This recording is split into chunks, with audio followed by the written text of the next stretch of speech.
Hello everyone, তোমরা সবাই কেমন আছো? আশা করছি ভালো আছো। আমিও খুব ভালো আছি। তো আজকে 29শে অক্টোবর আমার বার্থডে। তো আমি আমার প্রিয় মানুষটার সাথে, সে আমার সাথে সকাল থেকেই ছিল, মানে সকাল না সরি, দুপুর থেকে ছিল। তার আজকে কাজ ছিল, তো সেখানে হাফ ডে কাজ করে দুপুরবেলা আমার সাথে এসে লাঞ্চ করেছে। করার পর বিকেলবেলা আমাকে প্রমিস করেছিল যে আমার একটা পছন্দের জায়গায় ঘুরতে নিয়ে যাবে। তো আমি ভাবতেও পারিনি যে আমাকে হঠাৎ করে এই সারপ্রাইজটা দেবে বলে। কারণ আমার অনেক দিনের ইচ্ছা ছিল পাটুলি যাওয়ার। আমি অনেকবারই ওকে বলতাম যে আমি যেতে চাই যেতে চাই। তো বলতো অনেকটা দূর, ঠিক আছে নিয়ে যাবো, একদিন নিয়ে যাবো, কিন্তু এই দিনকে যে নিয়ে যাবে আমি জানিও না। আমি জানি যে কাছে পিঠে একটু বিকেলের দিকে সন্ধ্যের দিকে আমরা ঘুরে আসবো, বাইরে কিছু খাওয়া দাওয়া করে আসবো। কিন্তু হঠাৎ করেই বলল যে তোমার পছন্দের জায়গায় নিয়ে যাবো পাটুলিতে, চলো ঘুরে আসবে। তো বেরিয়ে তো পড়েছি। এবার ইনি জানে না যে আমি ভিডিও করছি বলে। যখন একটু একটু দেখছে পেছন থেকে, যে মানে সামনে গাড়ি চালাতে চালাতে যখন দেখছে যে আমি একটু ফোনটা হাতে করে নিয়ে আছি, তখনই বলছে, কি করছো তুমি? আমার মুখটা যেন না ওঠে, রাখো তো ফোনটা, ঠিক আছে? এরকম করছে।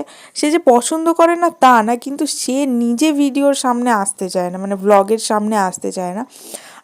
আর একটা জিনিস, যে ফোনটা না, মানে আমি লম্বা করে ধরে ভিডিওটা করছি, ওই জন্য না মানে কি বলতো, ব্লগটা ভালো লাগছে না দেখতে, আমার নিজেরও মানে হচ্ছে না। তো পরের বার থেকে আমি চেষ্টা করব যেরকমভাবে আর কি ভ্লগিং করে সেরকমভাবে করার, ফোনটা ঠিক করে করার। আর দেখতেই পাচ্ছ আমরা বেরিয়েছিলাম বিকেলে, বিকেল থেকে এখন সন্ধে হচ্ছে আস্তে আস্তে। আর প্রচণ্ড দূর ছিল, প্রচুর দূর ছিল। মানে আমার বাইকে বসে বসে তো আমার কোমর পিঠ সমস্ত কিছু যন্ত্রণা হয়ে গেছে। আমি তো যাওয়ার সময় এত শরীর খারাপ লাগছিল আমার, বাড়িতে এসে আমি একটা জ্বরের ওষুধ পর্যন্ত খেয়েছিলাম। আমি তো গিয়ে বললাম, মানে আসছিলাম যখন ফিরছিলাম, আমি তো বললাম যে পরের বার থেকে আসার আগে আমি 10বার ভাববো। আর ইনি আমাকে অন্য একটা জায়গা দেখিয়ে, এরকমই পাটুলির মতনই দেখতে, মানে পাটুলিতে যাওয়ার আগেই আমাকে দেখিয়ে বলছে, এমা কিছু তো বসেইনি আজকে, এবার কি করবে? তো আমি তো বুঝতেই পারছি যে এটা পাটুলির ওই জায়গাটা না, কারণ এটা মেন রোডের উপরই, দেখতেই পাচ্ছ তোমরা কত সুন্দর সাজানো আছে।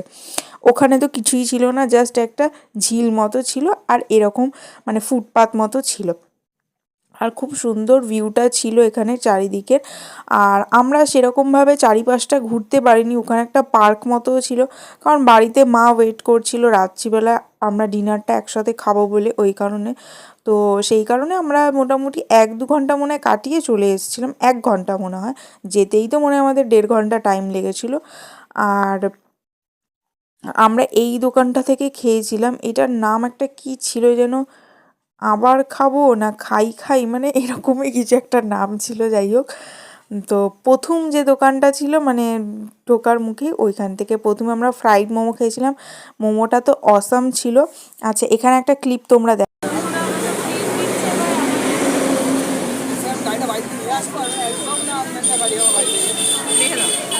এইগুলো ছাড়বে ভিডিও দেখে, ঠোঁটে ফোটে সব লেগে আছে। মানে দেখতেই পেলে, আমি শুধু বলেছি আমাকে একটা ভিডিওর ক্লিপ তুলে দাও, মোমোটা খেতে গিয়ে একটু নাকে পাকে লেগে গেছে। হ্যাঁ, এটা কিন্তু বলেছে আমাকে ছাড়তে না, আমি ইচ্ছাকৃত ছেড়েছি, তোমরা দেখো। মানে কিছু বলার নেই আর। তো ফটোগুলো আমি দিয়ে দিয়েছি। আর বেশি ভ্লগিং করিনি, আমি একটু ছোট করে করেছিলাম, তো সেটাই তোমাদের সাথে শেয়ার করেছি। আর যাওয়ার সময় ভিডিও করিনি আমি, শরীরটা প্রচুর খারাপ লাগছিল। তো এনার কথা শুনে রাগও হয়, হাসিও মানে হয়, আর কিছু বলার নেই। আর অবশ্যই চ্যানেলটি সাবস্ক্রাইব করো, ভিডিওটি লাইক করো।